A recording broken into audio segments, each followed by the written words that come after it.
जो एक रायता फैला वो कांग्रेस मुझे लगता है कि पूरे समय समेटने की कोशिश करती रही कि आप मैजिकल नंबर को नहीं छू पा, अगर मैजिकल नंबर को छू लेते तो बात ही कुछ और होती। दोस्तों नमस्कार, मैं हूं विनीता यादव। हरियाणा में हार के बाद राहुल गांधी में क्या बदलाव आया है, क्योंकि राहुल गांधी में जो बदलाव पिछले कुछ वक्त से लगातार आप देख रहे थे, उस पर आप सब चर्चा भी कर रहे थे, लेकिन चुनाव के नतीजों में वो बदलाव नहीं दिखा। इसी के चलते अब ये चर्चा हो रही है कि आखिरकार राहुल गांधी हरियाणा की हार देखने के बाद कहाँ गायब थे, क्योंकि राहुल गांधी ने कोई ना ट्वीट किया था, ना कोई मीडिया से बात की थी, ना कोई उनका डिसीजन सामने आया था। कल रात को रतन टाटा के निधन के बाद उन्होंने ट्वीट किया। बहुत बड़ी खबर थी, इसलिए वो ट्वीट किए बगैर रह भी नहीं सकते थे। ऐसी परिस्थिति में इन्होंने ट्वीट किया। ट्वीट करने के बाद अब कांग्रेस की कैसे उनकी जो कमेटी है वो इन्वेस्टिगेशन करेगी इस पूरे मामले की। ये जांच जो होती है चुनाव के बाद, ये वैसी ही जांच है या कुछ और जांच है, ये समझने की जरूरत है, क्योंकि राहुल गांधी के तेवर और उनका कलेवर पूरा बदल चुका है। इस बदले हुए अंदाज में उन्होंने भूपेंद्र हुड्डा के ने जो गारंटी ली थी हरियाणा जिताने की और जो उन्होंने उस पर विश्वास किया, अब बड़ा सवाल ये कि राहुल गांधी एक बार फिर से इस पर सबक सीख रहे हैं, कुछ और कर रहे हैं। आइए बात करते हैं मृगांक जी से, साथ में चर्चा करते हैं और समझते हैं इस बात को कि राहुल गांधी, मृगांक जी, यहाँ पर किस तरह से पहले वाले राहुल गांधी की तरह ही कमेटी जांच करेगी, बताएगी, ये सब है, या आपको लगता है कि वाकई में राहुल गांधी में एक बड़ा जो बदलाव है, अब वो एक बड़ा मास्टर स्ट्रोक मारने की तैयारी करेगा महाराष्ट्र में हरियाणा से सीख कर? बिल्कुल, देखिए बिल्कुल करना पड़ेगा उन्हें और मास्टर स्ट्रोक ही होगा। मास्टर स्ट्रोक तो यहाँ पे भी लग जाता है, लेकिन कुछ परिस्थितियां इस तरह की रही जो मुझे लगता है कि राहुल गांधी जैसा सोच रहे थे वैसा हो नहीं पाया और पार्टी के अनुरूप जो है रिजल्ट्स नहीं आए। वो सब बातें ठीक है और राहुल गांधी ने पूरी कोशिश की क्योंकि एक लंबा समय उन्होंने हरियाणा में दिया है। हरियाणा में वो जो है तमाम लोगों से मिले हैं और हर वर्ग, हर सेक्शन ऑफ द सोसाइटी के लोगों से वो मिले हैं।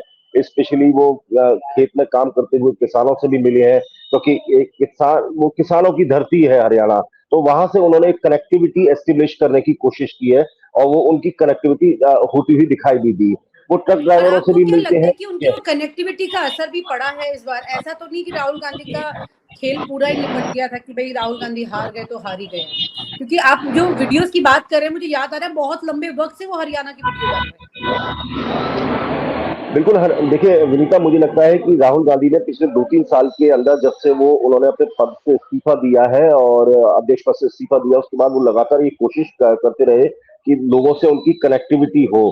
तो उनकी जो यात्रा थी, जो उन्होंने पैदल यात्रा की कन्याकुमारी से लेकर यात्रा की, उसके बाद उन्होंने यात्रा की है ईस्ट कॉरिडोर की पूरी यात्रा की है, उसमें उन्होंने कनेक्टिविटी की है। उस कनेक्टिविटी में और उनका रिजल्ट भी उसके अनुरूप उन्हें दिखाई दिया। उन्हें कर्नाटक भी दिखाई दिया, हरियाणा भी उन्होंने बहुत अच्छी तरह कनेक्ट करने की कोशिश की, लेकिन मुझे लगता है इससे कई अपवाद है। राहुल गांधी तो कनेक्ट कर गए, लेकिन पूरा चुनाव जो है राहुल गांधी के नाम पे ही लड़ा गया।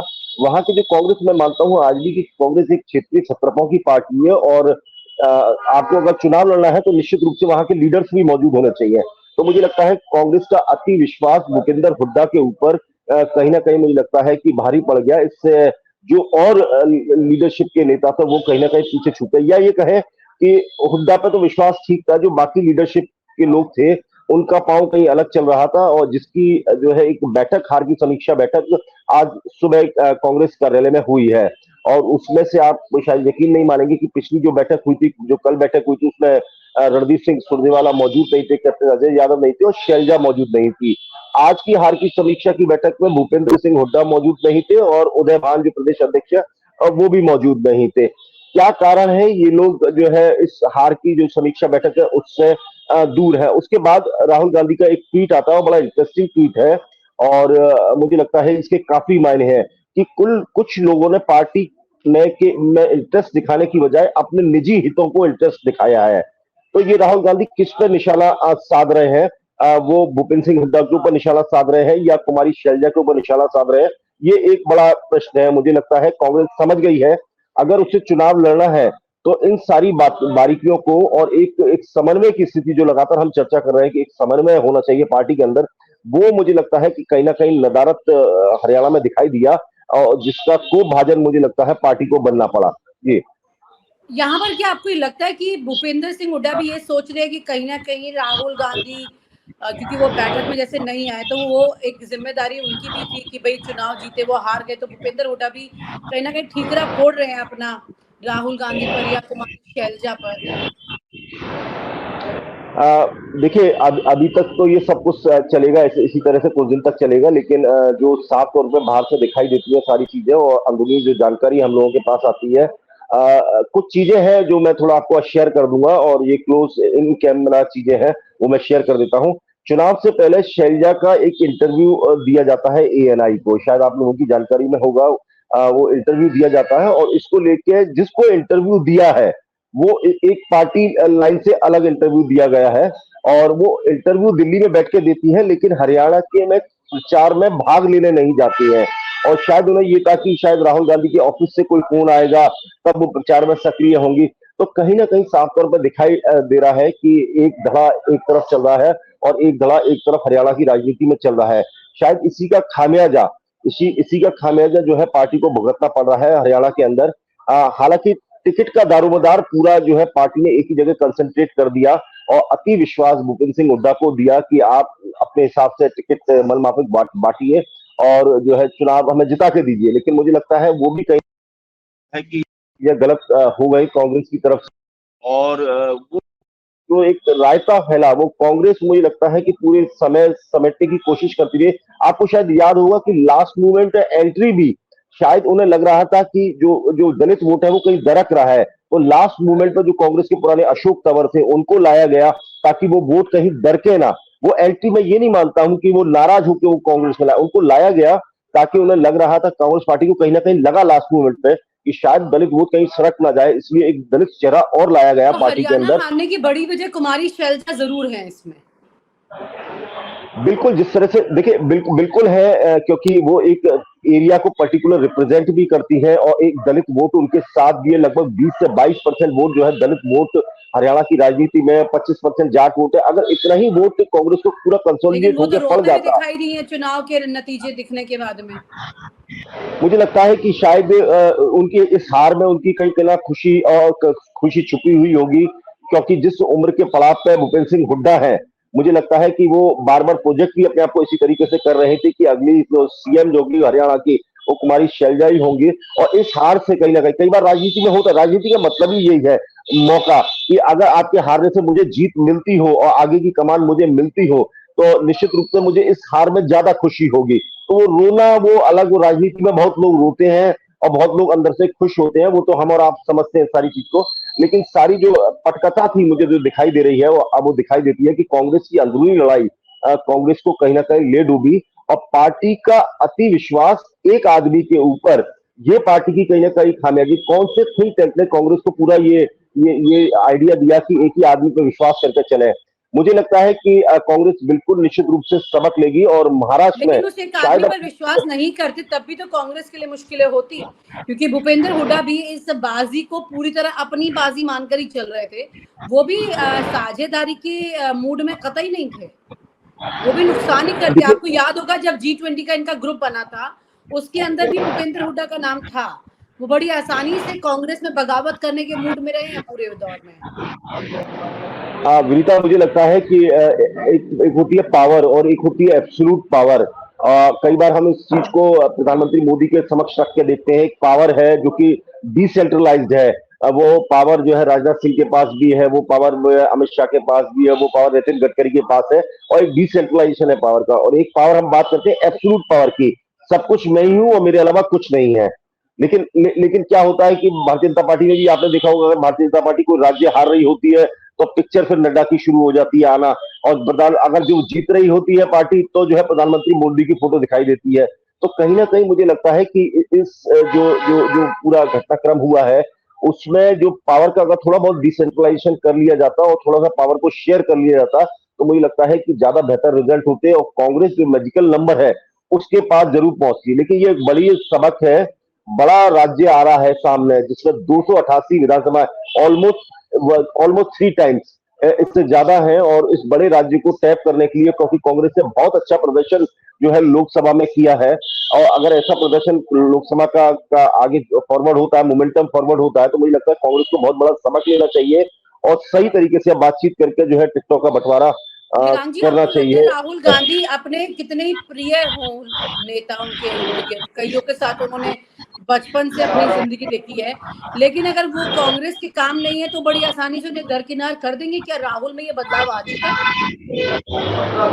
बिल्कुल, देखिए राजनीति में का काम है बदलाव, और बदलाव के साथ जो चलेगा वो मुझे लगता है कि वो सक्सेसफुल है। कई कांग्रेस के जो लीडर थे जो राहुल गांधी के साथ खड़े थे, देखिए एक समय आया जब कांग्रेस को उनकी जरूरत थी, तो उनको अपना हित ज्यादा बड़ा दिखाई दिया और कांग्रेस का दामन छोड़ के वो जो है भारतीय जनता पार्टी में चले गए। मैं जैसे कि ज्योतिरादित्य सिंधिया कांग्रेस का साथ छोड़ गए, जितेंद्र प्रसाद कांग्रेस का साथ छोड़ गए, मुरली देवड़ा जो राहुल गांधी के सखाते जी लोग, वो लोग छोड़ के जो है अलग अलग पार्टी में चले गए।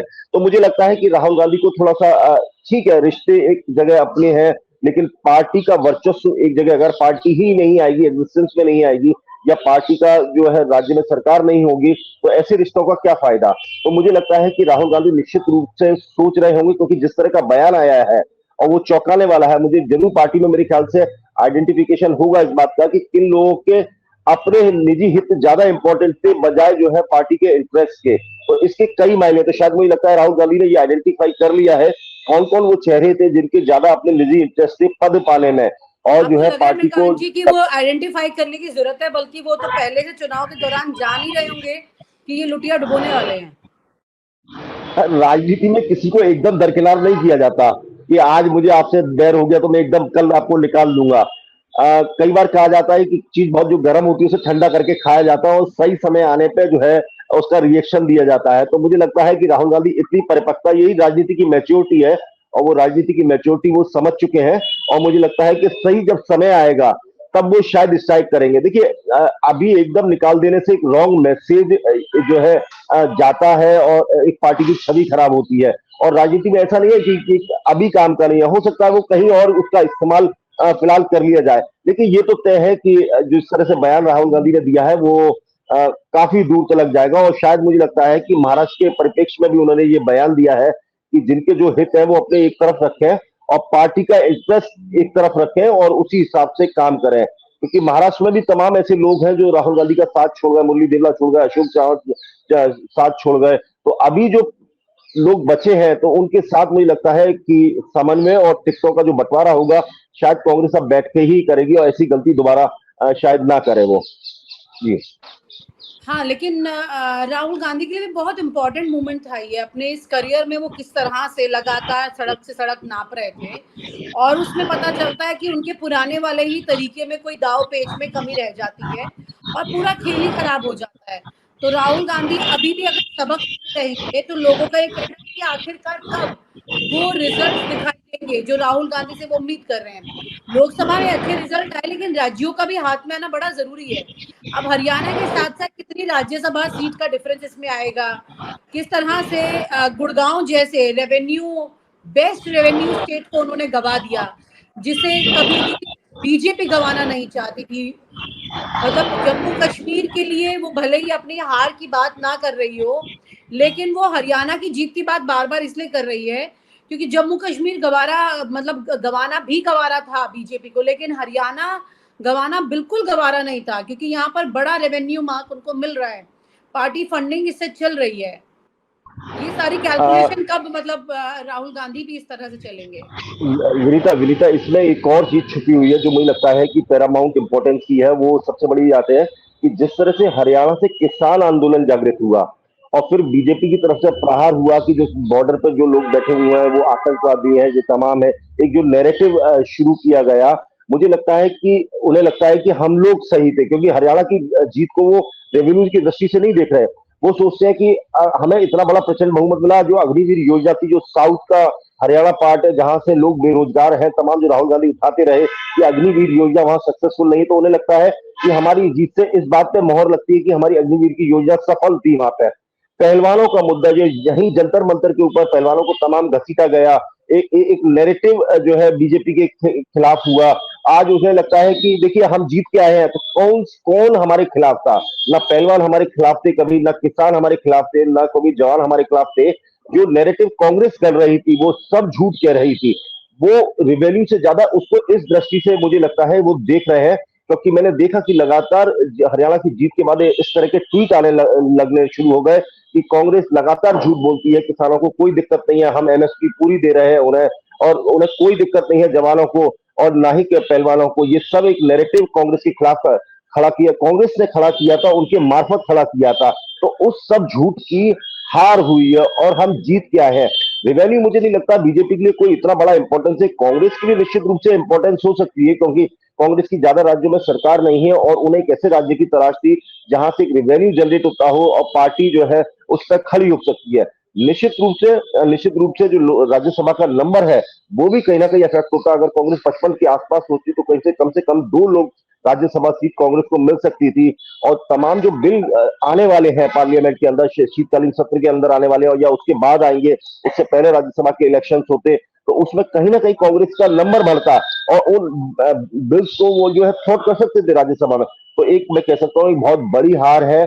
वो हम अपने आप को कितना भी, आपने कल एक बहुत अच्छी बात कही थी कि आप कुछ भी बोल दीजिए, 11.5% वोट बढ़ा या 12% बोला, at the end of the day क्या आप हार गए ना। आप कुल मिला के यही है कि आप मैजिकल नंबर को नहीं छू पा। अगर मैजिकल नंबर को छू लेते तो बात ही कुछ और होती। मुझे लगता है कि सोने पर सुहागा हो जाता। तो वो कहीं ना कहीं वो चीज उनके जो परसी हुई थाली थी वो कहीं ना कहीं उनसे छिटक गई है। लेकिन अब भी एक बहुत बड़ा राज्य है जो फाइनेंशियल कैपिटल है इंडिया की, और मुझे लगता है कि अगर कांग्रेस बढ़िया प्रदर्शन करती है और महाराष्ट्र में अपना कब्जा जमाती है, तो मुझे लगता है कि जो सब पाप जो है कांग्रेसियों ने हरियाणा के अंदर किए, वो सारे पाप जो है महाराष्ट्र में जाकर धुल जाएंगे उनके।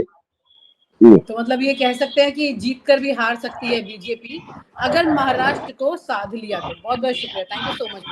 और आप हमसे जुड़े रहने के लिए सब्सक्राइब करें YouTube पर, फॉलो करें ट्विटर पर और लाइक करें Facebook पर। और ज्यादा जानकारी के लिए आपको टाइप करना होगा सिर्फ न्यूज नशा।